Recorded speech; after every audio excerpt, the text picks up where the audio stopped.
Dans cette vidéo, on va calculer le champ électrique créé par un plan infini chargé de manière uniforme avec une densité surfacique de charge sigma. Si on se place dans un point M et qu'on se demande que vaut le champ E au point M, la façon la plus naïve de procéder, c'est de considérer que le champ E en M est la somme de tous les champs électriques dE de M créés par ce petit élément de surface ds.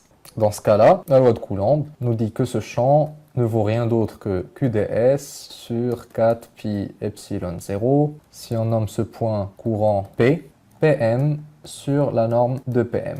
Une manière naïve de calculer le champ en M, c'est de dire que Em, c'est l'intégrale sur tout le plan de ces éléments D de E, Em. Ceci donnera lieu à un calcul fastidieux. Bien sûr, vous pouvez le faire, mais bon courage. Ce qu'on va faire ici, c'est une méthode nettement moins calculatoire. On va mettre en profit les symétries et utiliser efficacement le théorème de Gauss. Restons donc toujours dans ce point M. Quelles sont les symétries du problème? Donc, rappelons que le principe de Curie de symétrie nous dit que les symétries des causes vont influencer ou vont se retrouver dans les symétries des conséquences. Les causes, ici, sont le plan chargé. Les conséquences sont la création d'un champ électrique E.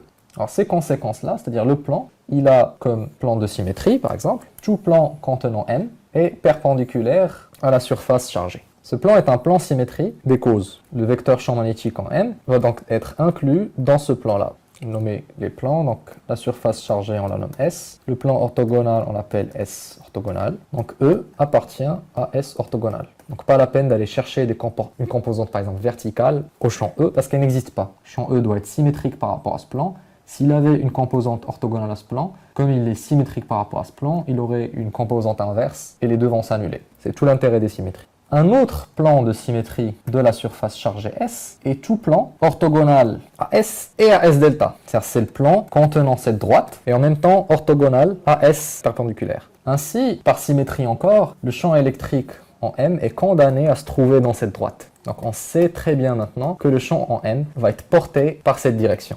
On va juste nommer cette direction par exemple, EX. On sait maintenant pour le peu de calcul qu'on va faire qu'il faut chercher uniquement la composante selon EX du champ. Et maintenant qu'on sait que le champ électrique il va être porté par EX, reste le choix de la surface de Gauss. Rappelons que le théorème de Gauss nous dit que le flux du champ électrique à travers une surface S fermée vaut la charge intérieure à la surface S sur epsilon 0. Le choix de la surface d'intégration est important pour faciliter le calcul. Et pour faciliter ce calcul, on va prendre une surface orthogonale à EX et au plan, par exemple cette surface. L'avantage, c'est que le calcul de flux va être très facile vu que pour les faces avant et arrière, le champ électrique, on sait qu'il est juste orthogonal à la surface. Donc là, de l'autre côté, il va être symétrique à ce côté. Et pour ces surfaces-là, le champ électrique, il va dans la même direction. Il est donc orthogonal, vecteur normal. Ainsi, ce flux va être simplement calculé sur ces deux surfaces. Mais encore, on a oublié un élément de symétrie, c'est que le plan infini, il a une symétrie de translation. Si on se déplace le long du plan ou le large du plan, ça reste toujours un plan infini de charge uniforme. Le champ EM aura aussi donc cette symétrie de translation et sera égal en tout point de la surface hachurée en bleu. En fait, EM ne dépend pas, donc si on a pris ici EX, EY et EZ, ne dépend pas a priori de Y et de Z au moins.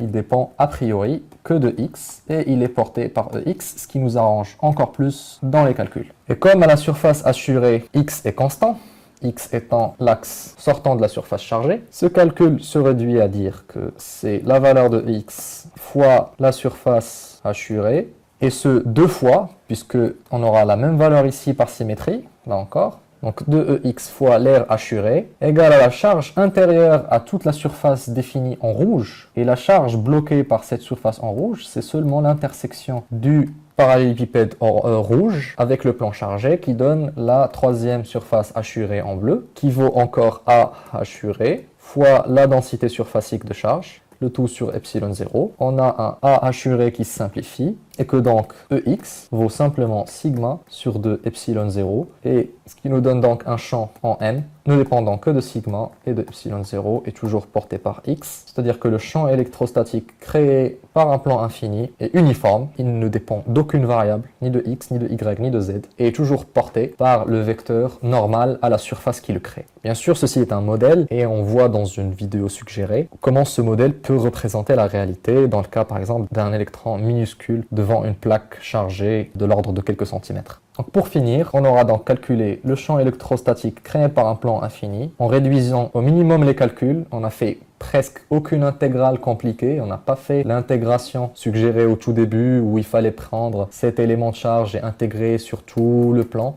On n'a pas du tout fait ça, on a profité des symétries et on a utilisé le théorème de Gauss, ce qui a réduit fortement les calculs.